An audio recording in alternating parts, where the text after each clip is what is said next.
Maintenant qu'on est à huis clos, on peut se le dire, je fais une overdose du sujet Mbappé. On parle de lui tout le temps, partout, sur chaque plateau télé, chaque émission diffusée ou journaux imprimés, que l'on soit un expert sur RMC ou un vendeur de tapis sur TPMP, que l'on connaisse le football ou qu'on le suive uniquement sur Twitter en scroll, tout le monde a son avis tranché. Alors évidemment, quand il passe à côté de son match, comme face au Barça, c'est le défilé, la bataille entre ceux qui l'attaquent et ceux qui se sentent offensés. Mais alors la faute à qui ? Qui d'autre que lui ? Lui et sa communication faussement maîtrisée, ses caprices de diva et son combat de coq avec Luis Enrique. La faute à lui, qui oublie souvent qu'il est avant tout un joueur génial, plus qu'une célébrité, et que parfois, plus que parler et faire parler, laisser juste le talent s'exprimer. Alors si on dit que le silence est d'or, Kylian Mbappé devrait peut-être s'en inspirer pour qu'un jour, pourquoi pas, le ballon devienne doré.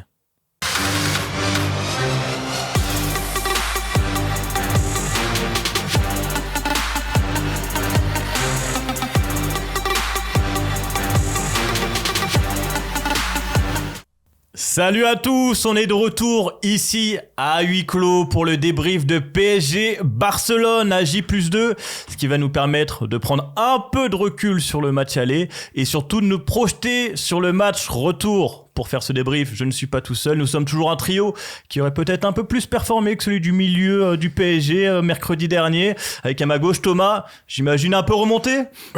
Très déçu surtout, remonté aussi, mais de la déception d'abord, je sais toujours pas comment ils ont pu perdre ce match, honnêtement.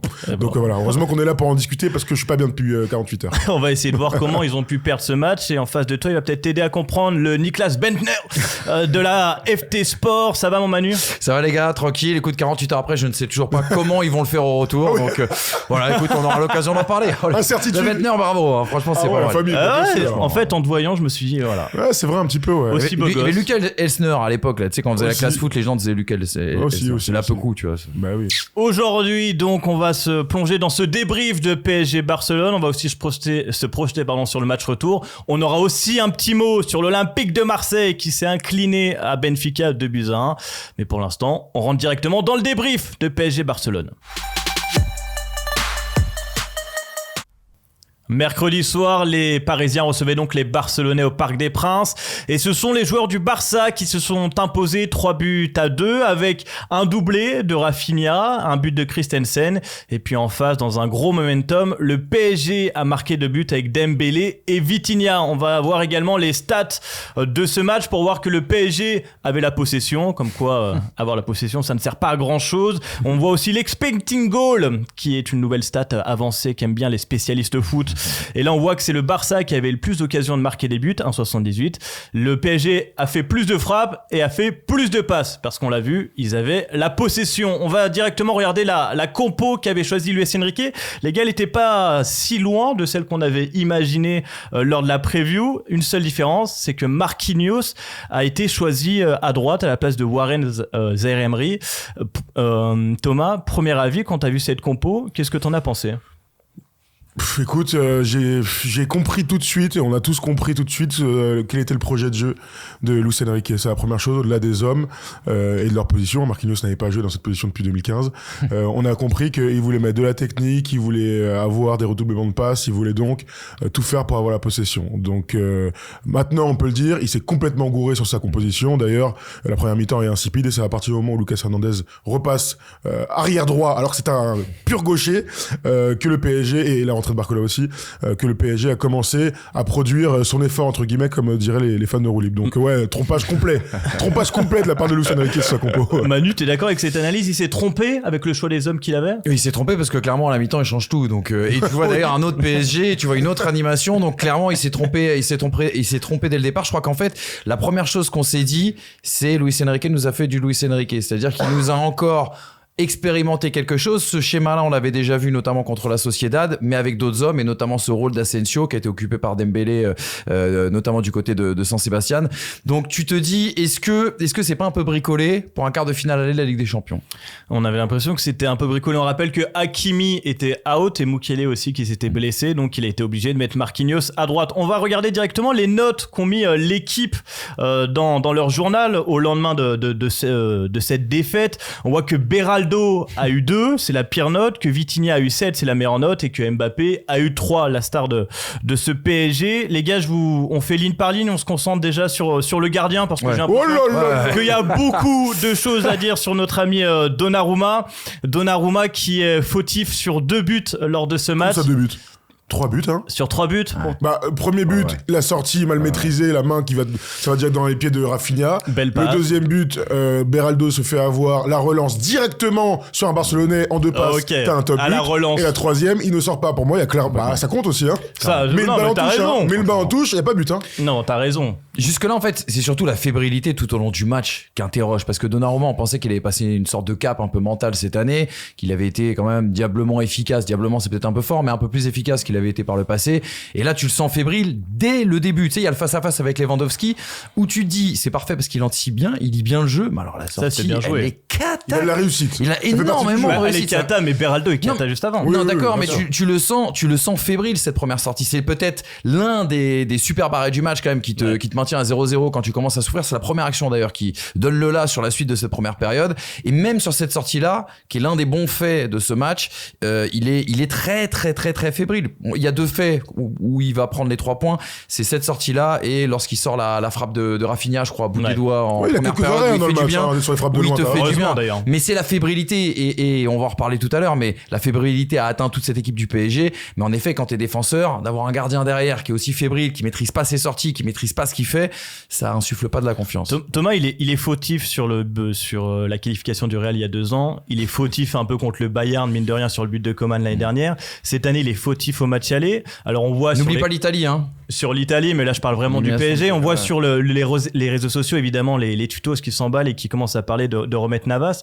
Pour toi, j'imagine que tu gardes sa confiance pour le match retour, mais en cas d'élimination, qu'est-ce qu'on fait de Donnarumma ? Ça reste un jeune gardien, en tout cas dans l'âge, même s'il a beaucoup d'expérience. Et en fait, le gros souci, c'est que la gestion du gardien de but au PSG, c'est à l'image de ce qu'est ce club. Bling bling.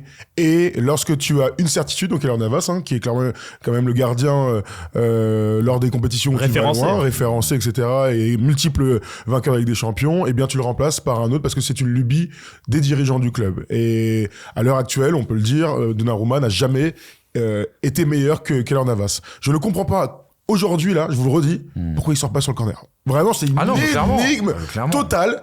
Bro, il y a une balle en cloche qui est très bien tiré d'ailleurs. Mais comment il va pas nous mettre un coup de poing là pour la dégager ? Il fait pas 1m60 quoi le mec. Non, il fait 3m50 et il ne sort pas, c'est terrible. Exactement. Terrible. Et on connaît cette règle informelle dans les 5-50 où l'arbitre a tendance à protéger justement le gardien. C'est la zone du gardien. On pourra en vouloir aussi à la défense et au marquage. On en reparlera. Sa tête, Warren se fait avoir. Mais exactement. Mais c'est la zone du gardien. Exactement. Il doit être souverain. C'est là justement qu'il doit insuffler quelque chose, qui doit montrer du caractère vis-à-vis de ses coéquipiers aussi, tu vois. Catastrophique. Vraiment, ça là c'était dur. Le troisième but sur une action anodine qui normalement dans les matchs de très haut niveau ça n'arrive jamais ça. Comment il ne sort pas, tout le monde le regarde. Terrible. Puis terrible. Il a un langage corporel quand même ce grand dadais là de l'air toujours penaud, l'air toujours fautif et tu le sens toujours très stressé. S'il est stressé, c'est peut-être aussi que devant lui la charnière centrale, ils étaient pas plus confiants non plus. On l'a dit, Luis Enrique a fait le choix de mettre Hernandez à droite, déjà assez surprenant, et Beraldo à gauche dans cette charnière centrale. On va se concentrer quand même sur le crack du PSG qui fait une bonne saison depuis qu'il est arrivé cet hiver. On lui donne la confiance là pour le match de la Ligue des Champions. Déjà, est-ce que pour vous c'était trop tôt de mettre Beraldo, 20 ans, titulaire dans un quart de finale contre le Barça? C'était déjà trop tôt quand il est arrivé et que même avant le match, tu te disais ça? Non, mais regarde en 8e de finale, je crois que c'est un de ses premiers matchs avec le Paris Saint-Germain. Il est titulaire en 8e de finale de la Ligue des Champions. C'est quand même, on sait que l'acclimatation elle est jamais facile pour des mecs qui viennent d'aussi loin. On l'a vu par le passé au Paris Saint-Germain avec d'autres, avec des Brésiliens. Donc je veux dire, je trouvais ça, moi je trouve ça, enfin. Après, tu me diras, est-ce que le foot est encore une question d'âge? Parce qu'en face, tu regardes Kobarsi, il a fait un match extraordinaire. Il a 3 ans de moins. Et il a 3 ans de moins, donc c'est complètement délirant. Mais non, il s'est fait complètement déchirer. Là, par contre, il y a peut-être une circonstance aussi atténuante.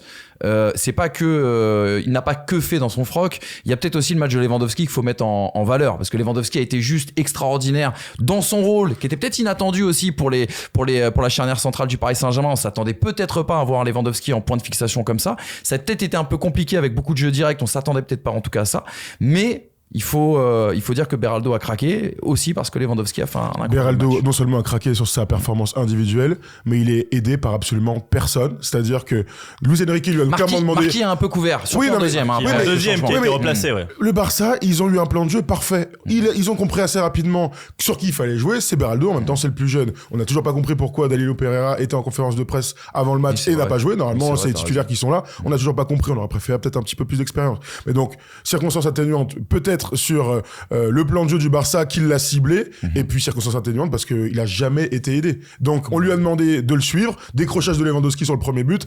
Il le suit, il se fait ouvrir, mais il y a personne qui est derrière pour essayer de colmater, etc. Tu parles de Marquinhos, les espaces qu'il y a à la fois sur la première sortie de Donnarumma, et puis ensuite sur le but, bah ouais, il a poil le mec. Donc oui, il est trop jeune. Oui, clairement, il aurait peut-être pas dû jouer, mais à côté de ça, il est adoré par son coach parce que c'est le seul qui peut faire une passe à 20 mètres, à 25 mètres. Donc voilà, il y a plein de choses à tirer tout ça. Le constat, c'est qu'il a pris un 3 et c'est tout à fait mérité. Et il est un peu en crise de confiance, mine de rien, depuis sa sélection avec le Brésil. Il se prend le petit pont de Dani Olmo, là, le but de l'année contre l'Espagne.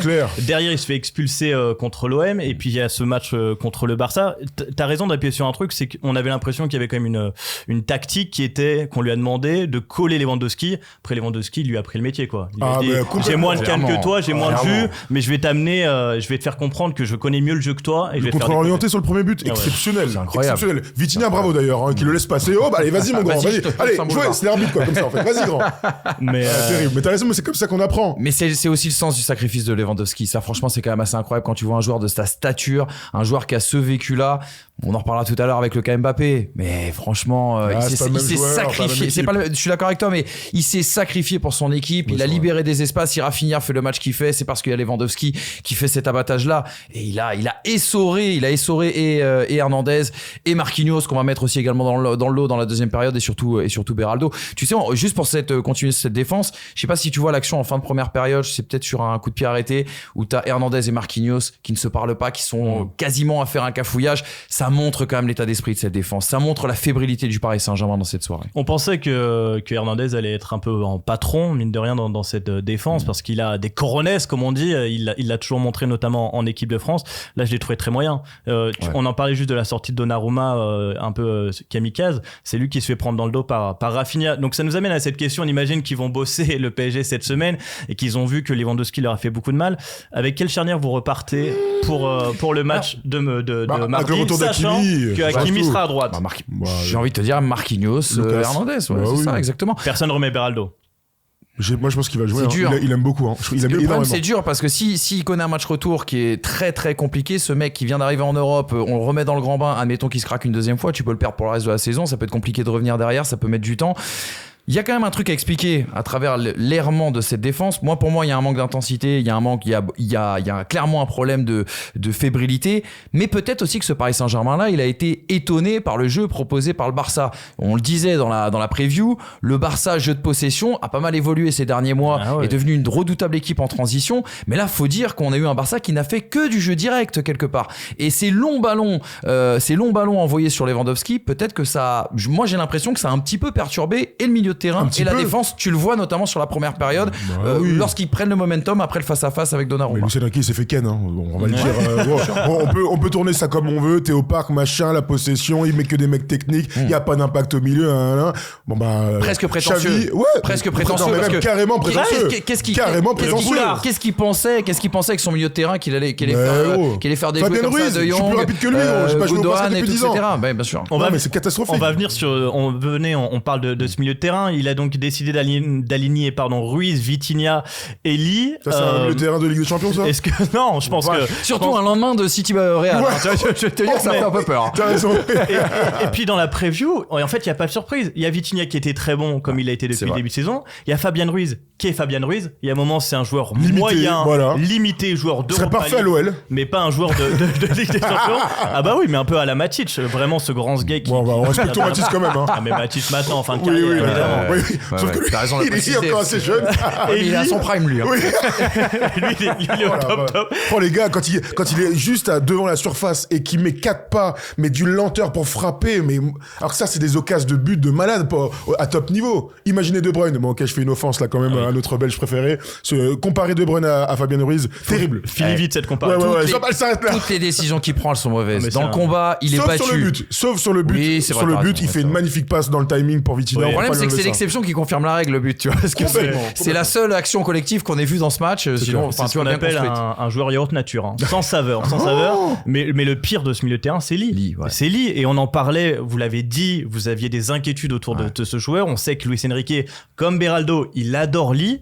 Pourquoi Lee aujourd'hui est titulaire? Est-ce que c'est pas le maillon faible de ce milieu de terrain? C'est fou, Waouh. à l'époque de la classe foot, on aimait se marrer, tu sais, des frappes de pupille de Marco Verratti. Lui, c'est une frappe de poussin, frérot. Alors qu'il a un bête de pied, hein. Ouais, Il a un vrai ouais, pied, on peut ouais, pas lui ouais. enlever. Bah, Il a un techniquement, bon il est pied. assez- Il a un bon Techniquement, pied. généralement, il est assez adroit, mais Tire je les vois pas corners faire et tout. je vois pas Il a faire mis de un beau but, différence. Enfin, tu sais, c'est pas un mauvais joueur, mais Il tricote. mais Il c'est pas tricote, son il fait niveau. pas de différence. C'est pas du tout son Voilà. niveau, tu vois. C'est Terrible. Mais c'est honnêtement, on n'a pas compris pourquoi il n'y a pas plus d'impact au milieu. Bien sûr. Pourquoi Warren, alors peut-être qu'il était blessé, mais bon, il est rentré. J'ai vu un mec à calme. 2000%. Qui a apporté quelque voilà. chose, ouais. Pourquoi tu fais pas jouer Warren? Pourquoi tu fais pas jouer Vitinha? Après, ton troisième milieu, ça peut pas être Lee. non, c'est pas possible. Tu veux mettre ton Fabien Ruiz, ok, vas-y, va jusqu'au bout dans ton délire, mais le fait qu'il joue, qu'il ait du temps de jeu depuis plusieurs semaines, alors qu'il est inoffensif, Lee, c'est incompréhensible En fait, dans un match de si haut niveau. Ce qui est incroyable, c'est que tu n'as pas autant de talent que le FC Barcelone au milieu de terrain. On rappelle juste Gundogan, De Ouais. Jong Voilà, c'est ça. Et Sergio Roberto, Roberto en face. Qui est remplacé à la Par pause Pedri. par Pedri, qui, Qui fait la passe. qui change un peu le match d'ailleurs en La rentrant. passe, elle est exceptionnelle. Il n'y a pas un mec qui est capable de faire ça. Et si Ouais, bah, Vitinha elle est peut-être. juste magnifique. Mais t'as pas autant de talent que le FC Barcelone, mais tu joues quand même avec des mecs à profil technique. Voilà, en guise d'opposition, tu prends même pas tes meilleurs mecs techniques, tu vois, parce que quelque part il aurait pu faire aussi également Ugarte par exemple aurait peut-être eu sa place, tu vois, dans ce milieu. Et enfin, en fait, je veux dire, la solution pour le Paris Saint-Germain, c'est de mettre du bois maintenant. Tu sais que t'as pas les joueurs pour aller rivaliser justement sur ce côté technique, ce côté intelligent, etc., etc. Tu dois mettre des joueurs, des mecs qui vont mettre du bois. Mais Luis Enrique veut jouer comme Barcelone, mais Ouais. avec des joueurs qui ont le Mais niveau sans les mecs, quoi. de l'Espagnol Barcelone. Donc tu vois, ça pose un peu problème. Comme pour la défense centrale, les gars, si on repart sur le milieu, quel changement? J'imagine que vous sortez Lee. Vous mettez qui? Vous mettez Ugarte qui est complètement sorti de la rotation Ouais, c'est ça le et de problème. l'esprit Il y a le de problème. Luis Enrique. Vous mettez Warren. Tu mets oui, Warren sûr. Warren titulaire, Warren sûr. Vitinha aussi. Je pense qu'il va remettre au moins pour débuter Fabien Ruiz parce qu'il l'aime beaucoup et qu'il aime son sacrifice tactique je mets des grands guillemets quand je dis ça bien sûr hein, pour compenser le non sacrifice tactique de Kylian sur la gauche. Donc je pense qu'il va partir avec ces trois là et puis. Ou est-ce qu'il en met pas un de plus au milieu? Parce que son idée, c'était quand même à la base de partir avec Asensio Faux-Neuf, Oh là là, qui l'erreur redescend terrible. à la perte du ballon, qui devient quasiment milieu relayeur gauche. Est-ce que son truc pour le match retour, c'est pas de mettre un milieu en plus et d'être en supériorité numérique? Tu crois après je sais pas. ça se tient mais Je sais en fait pas. la composition du milieu va dépendre de qui tu mets en attaque aussi tu vois. Ouais. Il aime beaucoup Barcola a fait une super entrée au moins dans les intentions et dans la réalisation encore une fois C'est le problème Fabien du Ruiz PSG, et Barcola dans la vitesse d'exécution parfois c'est hallucinant on peut pas lui enlever qu'il met une barre donc tu peux aussi te poser la question comment tu fais pour battre cette équipe du Barça. On l'a beaucoup dit, tout le monde le savait, jouer dans le dos de Cancelo en première mi-temps, tu l'as pas vu, tu changes, tu mets Dembélé à gauche dans la deuxième mi-temps, tu mets Barcola à cet endroit-là avec Warren et avec Lucas Hernandez qui a été très bon tous les trois sur l'aile droite, et ben t'as eu plein d'occasions. Donc voilà, il y a la question du milieu, tu vois aussi la lier La à lier, merci l'attaque. à Et l'attaque. c'est là où le retour d'Hakimi va faire du bien. Tu parlais de ce côté, Tout à fait. ce oui. fameux flanc gauche du Barça avec Cancelo qui aime bien se projeter. Là, Hakimi en contre-attaquant avec l'aide de Dembélé. On voit la connexion depuis le début de saison. Ça devrait Mais faire ça mal. c'est dingue, on en parlait en prévue, on savait qu'il fallait attaquer, appuyer sur ce côté gauche. Mais t'as pas les mecs. Il a fallu. Mais c'est ça le problème. Bah, le deuxième Mais mi-temps, tu l'as, si, en parce tout que cas. Ouais. tu te rends compte en deuxième mi-temps que alors c'est pas son poste Hernandez de le mettre à droite, mais c'est quand même un mec qui se projette plus que Marquinhos. C'est vrai. Et que Marquinhos tu peux pas appuyer sur ce Bah, côté. bien sûr. Et Barcola, à la différence de Dembélé qu'on espérait voir prendre un peu la profondeur, et à un moment il a les ballons toujours dans les pieds, donc il fallait du Barcola. Dembélé, Kylian, Mbappé, même combat. Tout dans les pieds, zéro profondeur. On dit ça encore que Dembélé à 2-2 a une occasion où il met sur le poteau. Je sais toujours pas comment il a raté lui encore. Mais je sais toujours pas comment il a mis son but non plus. Mais lui non plus, parce que grâce à la glissade. C'était un centre. Ouais. Mais pour le coup, c'est une passe en profondeur, une belle passe et il a un face-à-face. Tu vois, c'est ça qui est dingue. C'est que dès que t'as un peu de profondeur, t'es dangereux. Exactement. Mais bon, ils ont besoin de faire 60 minutes pour le savoir, ça vraiment. On va en parler de Dembélé. Évidemment, on va pas parler d'Asensio ni de Ramos qui est rentré puisque les numéros 9 ont eu aucun impact dans ce match. Mais ça pose d'ailleurs une question. Si t'as pas de 9 capable d'appuyer sur cette défense, est-ce que tu dois replacer Mbappé? On en reparlera. On commence par Ousmane Dembélé. On va voir les stats de son match. Il met un but et j'ai mis un titre volontairement un peu provocateur. C'est est-ce un but qui cache la forêt? Puisque finalement, il met un but, on le voit, il fait aussi une célébration face à son ancien club, il s'est pas privé. Et j'ai vu les supporters. Ça fait beaucoup parler. Ils avaient bien la haine parce que vous vous souvenez, ils avaient mis des maillots Dembélé quand il était blessé et tout. Donc c'est les mêmes mecs qui ont fait le salut nazi là? Oui. non. Au Barça? Il y a des supporters, débiles. Ah oui, d'accord. Mais c'est pas sur Twitter, heureusement. Ah non, oui, non, mais je parlais pas sur Twitter, je parlais au parc. Oui. Et qui ont fait les cris de singe. Bravo, bien inspiré. Ouais, bravo, 3 duels de remportés, ce qui est peu, et 21 ballons de perdus. Qu'est-ce que vous pensez du match d'Ousmane Dembélé? Le but change tout. Le but change tout au regard et aux conclusions que tu peux tirer, parce qu'en première période, moi, j'ai envie de casser ma télé. C'est-à-dire qu'il y a des bons ballons à exploiter, toujours le dribble de trop, jamais la bonne décision, et pas d'efficacité. Tu casses rarement la ligne, t'apportes rarement le danger. Alors, on peut pas lui retirer ce but parce que c'est un exploit personnel. La frappe, j'étais même, je pensais que c'était fini, qu'on verrait. Ter Stegen, il a regardé Exactement. C'est incroyable. C'est quand même un coup de pétard qui change. Il y a le changement tactique qui te change le match, mais ce but-là derrière te emballe le match, te met dans une euphorie, dans une folie. Donc son but, il est très très très important, mais après il retombe dans les écueils qu'on lui connaît. Et là même la différence, c'est que tu vois la semaine dernière on disait c'est un excellent dribbleur et puis lorsqu'il rentre dans les 25 derniers mètres, c'est danger. Ouais, danger mais non. Et danger mais non parce que devant le but il vendange ou il tente pas. Et là le problème c'est que même je trouve dans son côté joueur libre, casseur de ligne, etc. Je l'ai pas vraiment retrouvé comme je l'attendais. Thomas, je vais venir vers toi. Tu l'as dit, c'est pas vraiment un casseur de ligne. Pour moi, c'est encore moins un ailier maintenant en 2024 parce que on le disait, il prend jamais la profondeur. C'est qui ce mec? On le voit meilleur en deuxième mi-temps quand il est replacé un peu axe gauche, un peu axial. Milieu offensif gauche bizarre là. Où est-ce que tu veux le mettre au match retour? Ah mais moi j'ai envie de le voir à droite, j'ai envie de le voir long ligne. Tu veux le voir? Je continue à vouloir. J'ai envie qu'il soit là-bas parce que dès qu'il arrive à avoir des 1 contre 1, sur le papier, il est censé faire des énormes différences. On l'a absolument pas vu en première mi-temps. C'est inexplicable. Ils sont jamais allés le chercher. Je ne sais pas. Voilà. Donc moi, j'ai envie de le voir là-bas quand même à droite. Je pense que c'est son meilleur poste. J'ai pas envie de le voir 10. Il perd trop de ballons. Il perd des ballons. T'es à 60 mètres. Le gars, il perd la balle. Derrière, t'es complètement à la ramasse. Tous tes défenseurs sont à 1 contre 1. Donc, il a tellement de déchets dans son jeu que l'endroit où ça va te faire le moins mal, c'est s'il le perd à droite là-haut avec plein de mecs derrière. Donc c'est terrible d'y aller comme ça, c'est un petit peu pessimiste, mais c'est comme ça que je vois les choses. Son match là, pour moi, il est catastrophique. Alors il met un top but, t'as raison, il est important. Il faut jamais enlever l'importance d'un but. Mais sur la fin du match là, il a une occasion. Encore aujourd'hui, je sais pas comment il a raté. Je vous le dis. Comment il l'enroule pas. Ah si, on sait comment il l'a raté, puisqu'il les a toujours raté celle-là. Il la tape mal, elle part un peu de droite comme ça. Je sais même pas comment. Quand il tire, on est tous d'accord qu'on est sûr qu'il va marquer. Ah, clairement. Ter Stegen est loin. Non, comme ça, non. Mais toi, t'es sûr qu'il va rater? Moi, je suis surpris qu'il arrive à toucher le poteau. Ousmane Dembélé, pour moi, c'est soit sur le gardien, soit à côté. Donc, non, mais. Putain, c'est terrible. Là, bon, en tout cas, avec tous les matchs que j'ai vus, un gars qui arrive sur son pied droit pour enrouler, d'habitude, c'est but. À ce niveau-là, bon, voilà. Les louches à la fin. Ah ouais, qu'est-ce qu'il aime ça? C'est un rugbyman, c'est Antoine Dupont en fait le mec. Il fait les grandes chandelles, hop la balle elle arrive comme ça. Bon bref, après Paul qui est juste derrière dit un truc très juste, c'est que lorsque Dembélé a la balle, tu sens qu'il peut se passer quelque chose. Ça c'est une réalité. C'est son rôle dans le système de Luis Enrique. Il a pas profité aussi de la super défense du Barça sur Mbappé. On va en parler maintenant, mais c'est lui qui aurait dû mettre ce doublé. En fait, le match de Rafinha, c'est ce qu'aurait dû faire Dembélé mercredi soir. C'est clairement ça. On en parlait dans la preview comme un facteur X, mais ça aurait pu être un facteur X si Kylian Mbappé avait fait un gros match. Mine de rien, là, tous les regards étaient presque portés sur Dembélé, tellement Kylian Mbappé était inexistant. On va le voir en stats. Il a fait 3 tirs dans ce match. 3 tirs pour Kylian Mbappé, c'est rien. 0 cadré. 0 cadré. 3 fois hors jeu. 3 fois hors jeu. Grossièrement hors jeu. Grossièrement. Parce qu'on en reviendra, on en parlera, mais parce qu'il fait pas les efforts. 2 duels de remportés et 13 ballons perdus. Kylian Mbappé, Mbappé a raté son rendez-vous. Est-ce que Kylian Mbappé est dans le doute pour vous, même si depuis des semaines, sa communication, c'est vous voyez un joueur perturbé? Je pense pas. Et pour vous je sais pas si le mot c'est doute. Ce qui est sûr, c'est qu'il est plus du tout connecté à ses coéquipiers. En tout cas, sur le match là, c'est assez clair. Autant que la Real Sociedad, il a trouvé des espaces, il marque. Bon, bah, quand tu marques, tout est simple. Quand tout va bien, de toute façon, tu sens la complicité avec tes potes. Là, il n'a jamais fait l'effort à la fois de se replacer. Il a même pas fait l'effort par moment de redescendre, toucher des balles, retrouver un petit peu de sensation, se rapprocher un petit peu de ses coéquipiers. Il a été clairement dans un truc, je vais faire la différence tout seul, par des dribbles, parfois par des passes, il a fait quelques passes. Surtout par des passes. Moi, je l'ai pas assez vu justement tenter des dribbles, je trouve. Le gros truc de Kylian, c'est qu'il est exactement dans ce qui s'est passé pendant la Coupe du Monde. Il y a une défense qui est à 200 000% focus sur lui, donc prise à 2, prise à droit.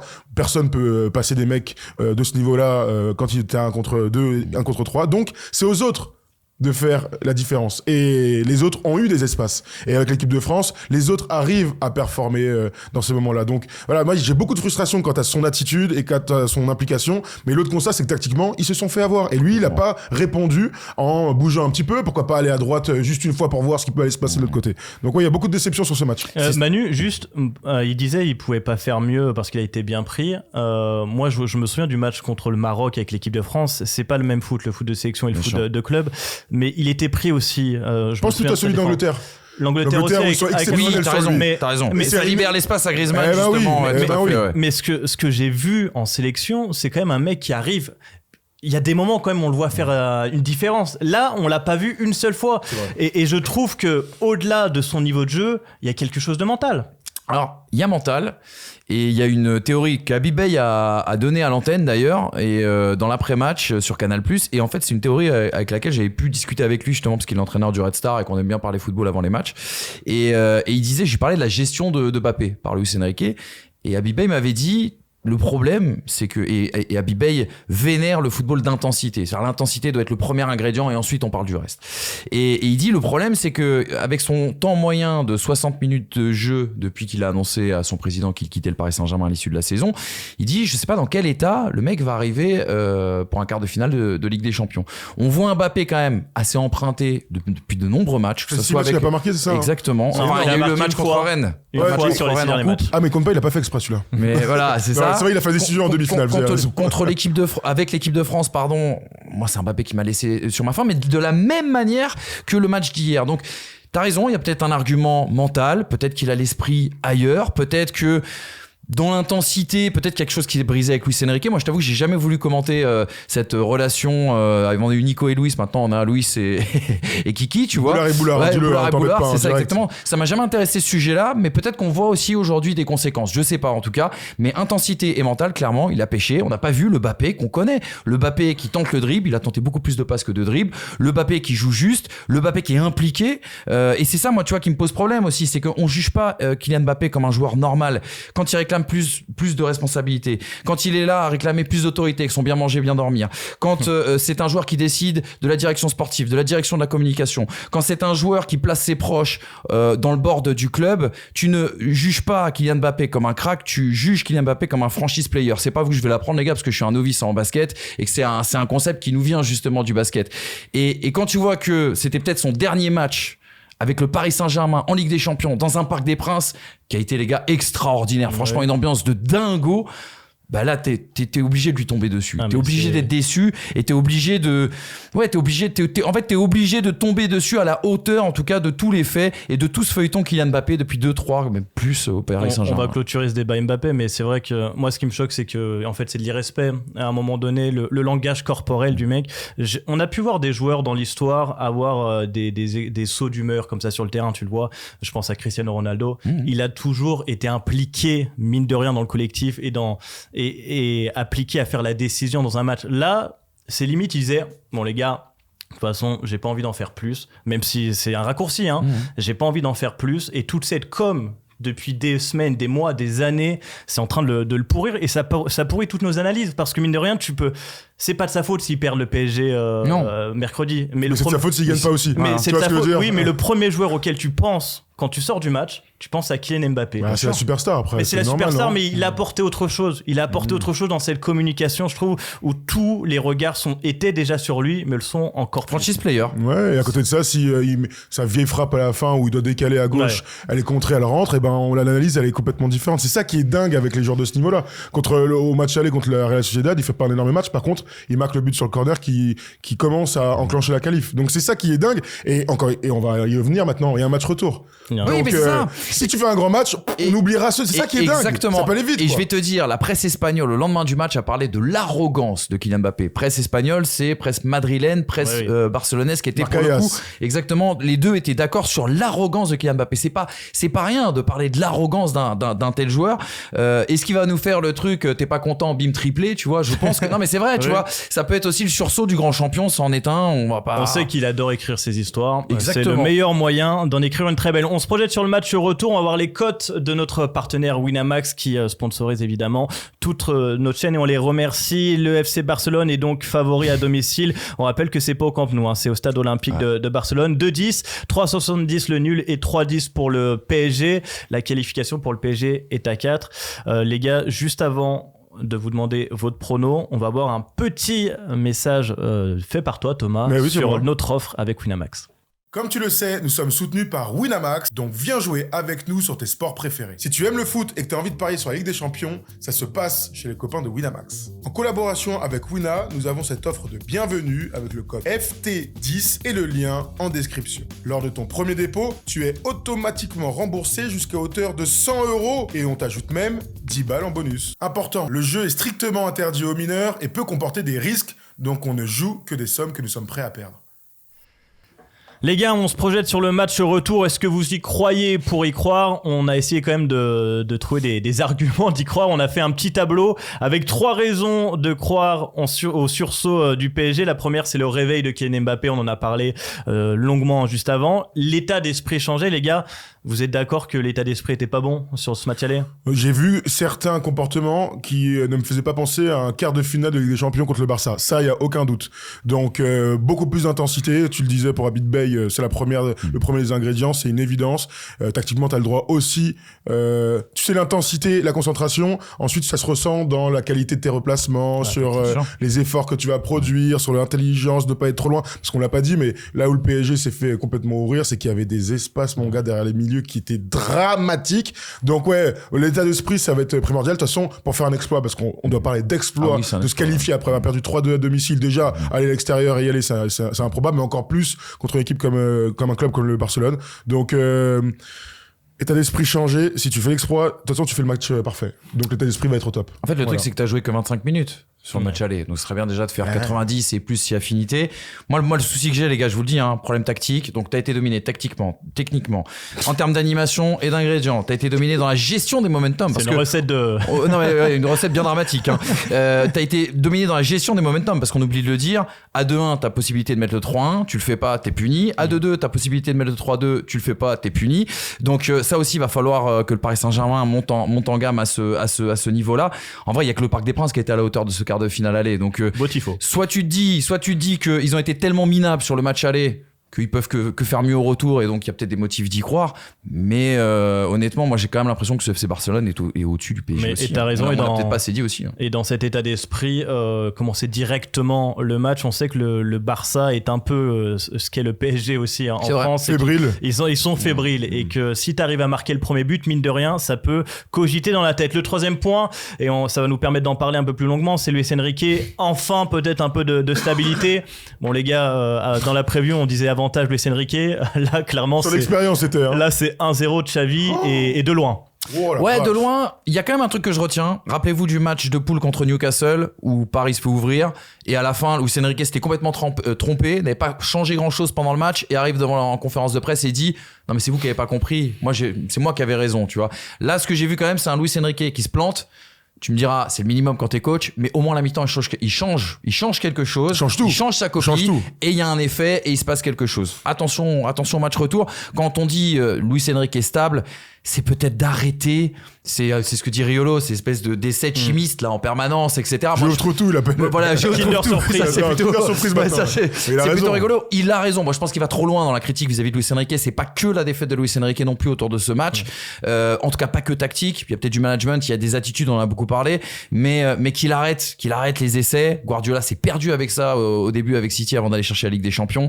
Luis Enrique qui mettent aussi les mecs, on va dire, dans de bonnes conditions. C'est-à-dire à des postes et des rôles qu'ils connaissent, qu'ils maîtrisent. Ok, c'est bien de changer de dispositif tactique en cours de match, de demander à un mec de changer de rôle et tout, etc. Adaptation. Mais être au moins sûr que le gars maîtrise son sujet, quoi. On l'avait dit dans l'avant-match, et moi je le dirai toujours pour le très haut niveau, on peut parler de tactique autant qu'on veut, les milieux de terrain et tout, mais il n'y a qu'une seule chose qui te permettra de passer des tours, de gagner des doubles confrontations, etc. C'est ton efficacité dans les deux surfaces. Le PSG marque 2 buts et perd. C'est impossible à domicile. C'est impossible. Donc moi, ce que j'attends de Luis Enrique, c'est la stabilité émotionnelle et surtout c'est un focus clair sur les forces de l'équipe et donc jouer un petit peu plus bas et leur faire mal en transition et des contre-attaques. Est-ce qu'on a besoin vraiment d'aller dans un combat tactique là-bas à Barcelone pour avoir la possession 65%? Non, ils le refusent le combat. Les Barcelonais le refusent. Mais oui, ils ont été tellement plus intelligents. Joue un petit peu plus truc. Tes temps faibles, qu'on va considérer temps faibles en tout cas dans la possession, peuvent te servir pour leur faire mal sur chaque action. Voilà, sur des relais avec Vitinha, tes flèches qui courent. Parfois, c'est aussi simple le foot. Quand tu t'es fait bananer comme ça, t'as aussi le droit de montrer un petit peu d'humilité. Enfin, en tout cas, c'est ce que je souhaite. Je pense qu'il n'est pas capable. Et donc, jouer sur les forces de ton effectif. Mbappé, il n'a pas une course dans le match. Comment c'est possible? Eh ben, c'est la faute du coach. Donc, c'est pas complètement que la faute du coach, t'as raison, mais il s'est tellement trompé dans ce qu'il a voulu proposer avec son équipe qu'il a le droit de se réveiller, quoi, le mec. Il a le droit. Voilà pour ce débrief du match aller, cette preview du match. Attends, score, il se qualifie ou pas? Attends, on vous rappelle déjà. Attends, mais ça allait venir après. Je suis stressé, là. J'allais annoncer déjà que toutes ces émissions FT Sport sont disponibles en podcast. Donc voilà, si vous voulez l'écouter dans le métro et pouvoir fermer votre page plutôt que YouTube, parce que ça c'est très relou, vous allez sur Spotify, Deezer ou autre et vous écoutez en podcast. YouTube Premium, gros. Et YouTube Premium. Non, mais YouTube Premium, comme ça t'as ton truc qui reste. Hein. Enfin, je dis ça, je dis rien, je vais pas, mais il paraît. Il est peut-être temps que j'investisse, en effet. Bon les gars, on se projette sur le prono. Votre prono déjà du match retour, le score exact s'il vous plaît, et ça va aller avec la qualification. Thomas, je commence par toi. Allez, j'ai parlé d'exploit moi, donc honnêtement j'y crois pas. Quand tu penses à un exploit, c'est que tu crois pas des masses. Bon, le truc, c'est qu'on va passer la soirée ensemble, on va regarder le match, on va débriefer à 23h s'il n'y a pas de prolongation débrief ensemble. En direct après le match, on le rappelle, très important. Si pour une fois, on peut avoir un débrief du PSG au printemps avec le smile, je suis preneur. Donc, Tu sais qu'on en a fait qu'un seul, et le lendemain, la France était confinée. Je sais pas si tu te rappelles. Ah bon? Ouais, ah, c'était PSG Dortmund? Ouais, PSG Dortmund, je sais pas si tu te rappelles, ou je dis le lendemain, mais 2-3 jours après, on était tous chez nous et bloqués. Ah ouais, le grand match de Neymar, en même temps, il n'y avait pas de supporters. Le score, alors. Allez, un score. Le parieur dit 2-1 Barça. Le rêveur, le fan, dit 2-0 Paris. 2-0 Paris, donc une qualification. Moi j'allais te dire, mais c'est un pari de supporter, tu vois, c'est pas du tout objectif. 2-1 PSG au retour, mais tu perds en prolongation. Oh là là, terrible. Tu perds en prolongation, moi je vois un match nul de partout. Et le Barça qui passe parce que j'ai vu une défense trop fébrile et des hommes trop marqués. Voilà pour ce débat sur PSG Barcelone. On se termine avec un petit mot quand même sur la perf de l'OM qui est allé arracher la défaite, ça se dit pas du tout. Mais si, c'est l'idée, t'as raison. Exactement ça. Mais qui a sauvé les pots cassés. Ils sont en vie. Voilà. Allez, petit focus sur l'OM face à Benfica. L'OM s'est donc incliné hier soir en Ligue Europa, 2-1 au stade, à l'Estadio de la Luz du côté de Benfica. On va voir le box score déjà avec l'ouverture du score de Rafa, le but de Di Maria et puis la réduction du score sur une énorme erreur du défenseur de Benfica qui permet à Marseille de revenir à 2-1. Les Olympiens sont encore en vie, les gars. C'est ce qui en ressort, Manu. À l'image de ce match, il n'y a pas un monde où déjà, moi, je voyais l'OM marquer un but. Alors, déjà, à la mi-temps, qu'il n'y ait pas 2 ou 3-0, tu te dis, c'est pas mal. Surtout quand tu vois, je crois que c'est sur le deuxième but de Di Maria, tu vois l'action collective, tu vois Marseille qui est complètement dépassé, tu te dis, bon bah là, c'est le but qui va faire mal, derrière, ça va dérouler et tu vas repartir avec une valoche. C'est fou, en fait, c'était pas un grand match, faut quand même le dire. Ultra domination de Benfica. c'est là que le foot est beau, c'est que cette équipe de Benfica est une très belle équipe de football, mais par contre c'est une équipe qui mentalement est complètement atteinte. On a vu même un Stade se retourner contre sa propre équipe. Ronqué à la fin du match, alors t'as gagné, mais parce que c'est un public de connaisseurs, ils savent. C'est un public de connaisseurs, et il y a aussi l'idée du momentum de la saison. L'OM est vraiment pas bien en ce moment, mais alors le Benfica, ils sont en train de perdre leur titre de champion, avec la double confrontation contre le Sporting, aussi en coupe avec cette élimination. Bref, c'est en train de partir en vrille du côté de Benfica, et derrière, en vrai, quand tu te remets en tête les faits du match, tu dis même que l'OM aurait pu aller chercher le match. Bah oui, si Harit avait fait un meilleur match, bien sûr. Tu mérites absolument rien sur ce match. Ce qui est sûr, c'est que dans la preview avec Erwan à ma place, il avait été dit... Il y a une énorme différence technique. Il y avait une énorme différence technique. Sur les 2 buts, la différence... en fait, l'OM n'est pas capable de faire ce type d'action, d'enchaîner passe, aller dans la profondeur, des défenseurs qui se ratent, ça arrive à tout niveau, mais en tout cas, on a vu cette équipe du Benfica pendant 50 minutes, 60 minutes, être plus technique, plus intense, vitesse d'exécution au-dessus, bref, tout était dans leur sens. La grosse blessure de Merlin qui arrive, franchement, c'est une fin de saison terrible pour l'OM. Ils sont arrivés avec une équipe de briques et de broc. Jean-Luc Gasset fait comme il peut, mais c'est vrai, tu as raison de souligner que l'entrée de Ounahi dans cette deuxième mi-temps, où on l'a vu faire un match mais fantastique. Il a, rien qu'avec son entrée et les multiples changements de formation en cours de match, on a vu un Marseille qui s'est permis d'espérer un Vélodrome en feu sur un match retour. Et ça, c'est totalement inespéré après la première heure. Il a fait ce qui est utile dans un match de foot, c'est savoir casser des lignes. On le voit sur le but d'Aubameyang, même si Antonio Silva se rate complètement. C'est enfin une projection. Le milieu, on en parlait en preview, a été dominé, mais moi je pensais pas que c'était autant le néant, que ce serait autant le néant. Kondogbia, Verretou, Verretou, il a fait son match, ça va. Oui, encore. mais rien de fou. Mais il y a pas un gars qui peut se projeter. Moi, ce qui m'énerve, je vais te dire ce qui m'énerve, c'est que t'as la parfaite comparaison Rafa Silva, Neves d'un côté. C'est des joueurs intelligents, c'est pas des joueurs qui font 10 000 touches de balle, qui sont efficaces, qui sont collectifs. Amin Harit, Moumbagna, Luis Enrique. Les mecs, s'ils touchent pas le ballon 15 fois, en fait, c'est genre, je le donne pas, quoi. Tu vois, jamais la bonne décision, jamais dans le bon tempo. C'est des tout petits joueurs, on l'a dit dans la preview, c'est pas des joueurs pour l'Olympique de Marseille. Ça. Vous avez vu les notes, quand même. Luis Enrique 2, Moumbagna 2. 2, mon gars.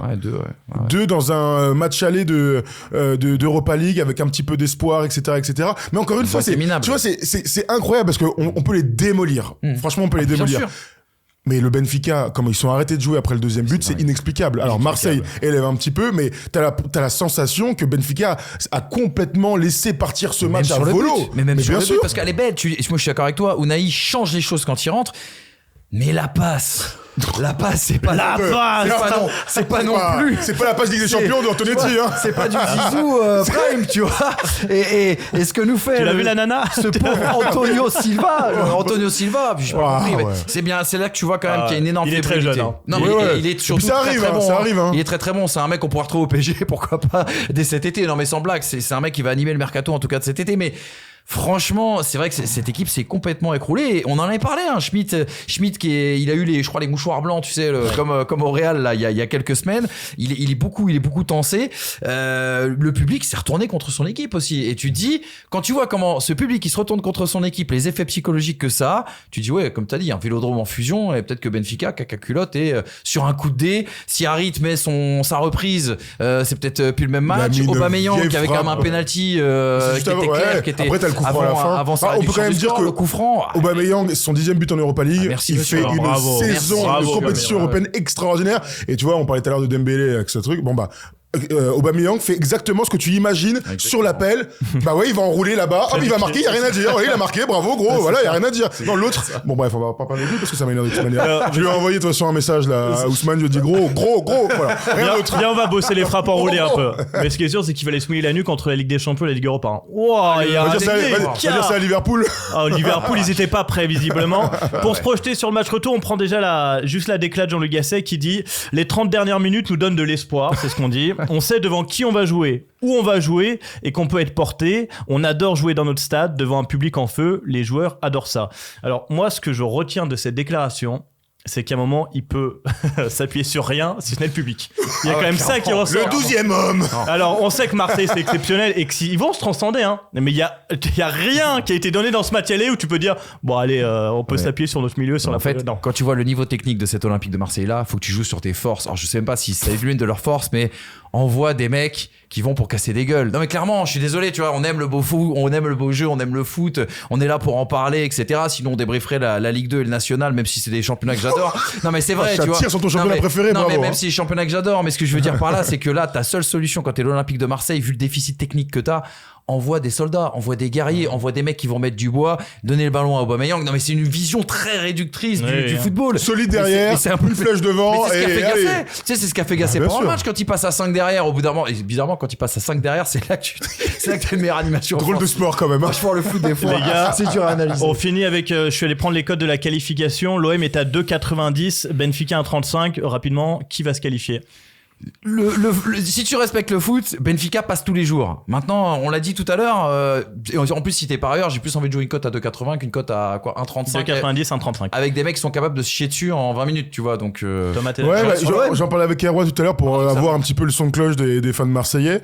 Ils sont exactement dans le même truc que nous, c'est-à-dire que il y a de l'optimisme. En fait, ils y croient un tout petit peu. Ils connaissent la valeur de leur équipe, qui est catastrophique. Ouais. Mais il y a ce petit truc, il y a le parfum de la Ligue des Champions, et puis il y a quand même le fait que 1-0, tu vas en prolonger, quoi. 1-0, c'est vrai. Un vieux but sur corner, t'es solide, c'est pas impossible. Et donc tout sera au mental, à l'intensité. Donc il y a une possibilité qu'il passe. Moi, j'ai envie de te dire que Marseille va le faire. Faudrait être Allez, solide. les grandes soirées de Ligue des Champions, de Europa League, c'est lourd. Ouais, va falloir être très très solide. C'est pas l'une de leurs qualités. J'ai envie de te dire qu'ils vont le faire. Comme ça, on aura peut-être un club français qui va passer. Parce que la semaine elle est terrible. Parce que Lille aussi s'est incliné face à Aston Villa. N'hésitez pas à donner en commentaire qui vous voyez vous qualifier déjà entre le PSG et le Barça et entre Benfica et l'OM. On se termine par un petit jeu, les gars. Comme chaque semaine, j'ai zoomé un joueur et vous allez devoir me dire qui est ce joueur. Vous avez le droit de donner des noms à la volée. Et puis nous, après, on se retrouvera donc mardi prochain après PSG Barcelone en direct sur FT Sport pour le grand débrief de cette qualification. Allez, on part pour le jeu, c'est parti. Donc on a zoomé sur un maillot, c'est un joueur en rapport avec le match de l'eau. Steve Marley, c'est ouais, Steve Marley, bah oui. Eh oui. Ouais, du restar de fou. Bravo, formé au Restar. Je voulais un jeu pour que Manu gagne une fois. Arrête, la semaine dernière, c'est lui qui a gagné. Hein. C'est vrai? Oui, la semaine dernière, tu vois, c'était Sonny Anderson la semaine dernière, ça fait 2-0. Les mêmes stats que l'OM, hein, je te le dis. Hein. Steve Marley formé au Red Star, qui a fini au Red Star d'ailleurs. Oui, tout à fait. Qui a eu 50 ans cette année, Steve Marley. Oh la vache, ça ne me rajeunit pas ça. C'est par Lyon et Marseille. Alors rien à voir, mais je me suis fait les matchs de l'équipe de France, tu sais, 2001, 2002, 2003. France-Écosse. Et Steve Marley joue. 23 sélections, il a quand même, j'ai vu. Bah ouais, mais après c'était un super joueur. Et Steve Marley était sur le terrain à la grande époque de Zizou, là, fantastique. C'est un super match, je crois. Extraordinaire. C'est l'un des plus beaux matchs de Zizou. Alors c'est un match, bon. Mais il est extraordinaire. 2001 avant 2002, l'année incroyable. L'année extraordinaire, fantastique. On fera une émission pour en parler. Merci à tous de nous avoir suivis pour ce débrief de France-Écosse 2001. Pour ce débrief de PSG Barcelone. On se retrouve donc mardi prochain. Notez le rendez-vous juste après le match en direct sur FT Sport, sur YouTube et Twitch. Bien sûr. YouTube et Twitch pour le débrief. Donc, est-ce que le PSG va se qualifier ou sera éliminé? Allez, on a un week-end pour s'en remettre et on se retrouve mardi prochain. Ciao. Et merci à Polo en régie, évidemment. Surtout, tout seul.